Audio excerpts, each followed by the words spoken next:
guys! This is Mamo of Mamo Treats and Desserts. This is how I make my granola at home. My mixed nuts are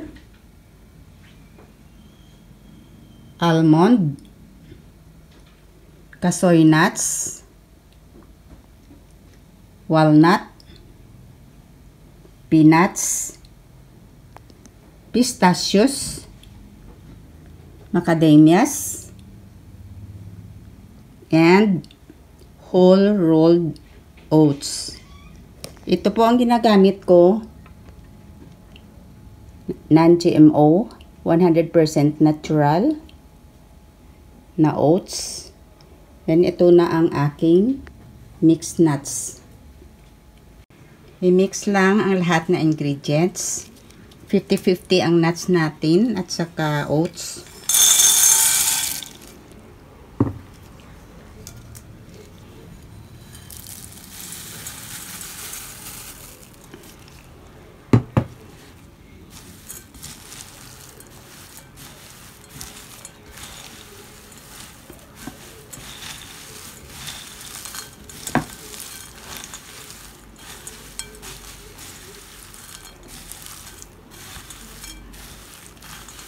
Then, ilagay natin ang ating virgin coconut oil.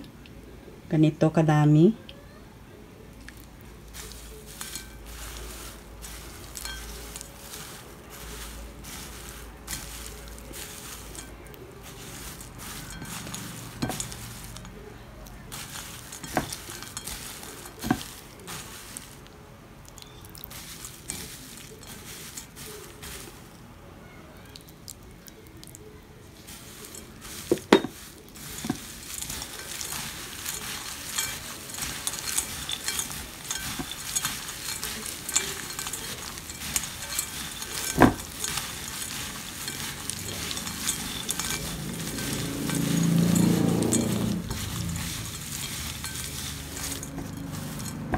Then, ang ating syrup. Yung syrup, guys, depende sa inyo yan kung ano katamis ang gusto nyo. Ito sa akin, ito lang. Kasi less sugar ang gusto ko.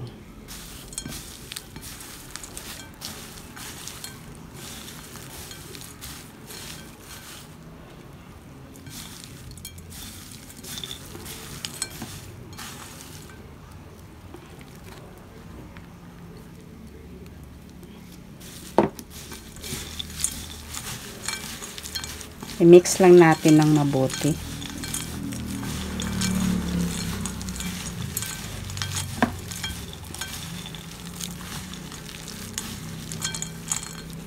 Ayan, nasa guys. Oh. Ayan.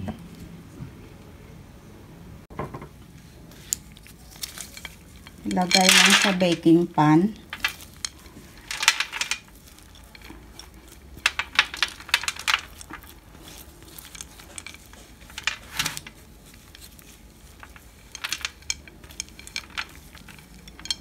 Bake natin to guys sa 150 degrees centigrade 10 to 15 minutes.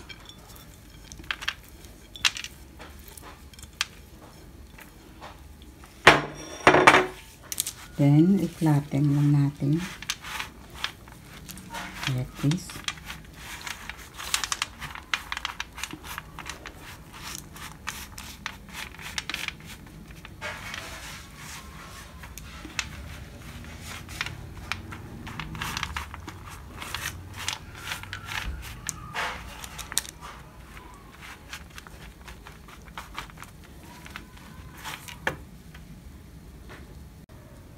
May i-add lang tayo guys ha. Lagyan ko ng konting rosemary. Ayan. For a healthy option. Ito. And then, ground black pepper. Ayan.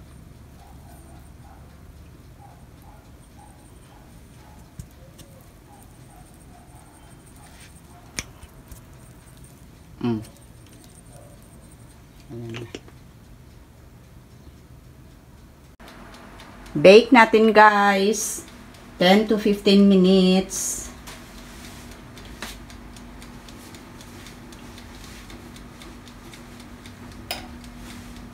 Luto na ang granola natin. Tingnan nyo guys, hindi siya dumikit. Ayan.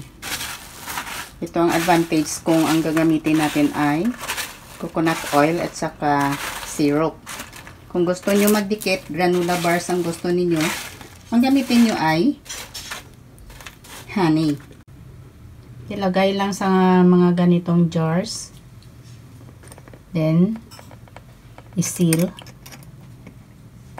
Tatagal ito guys ng ilang buwan.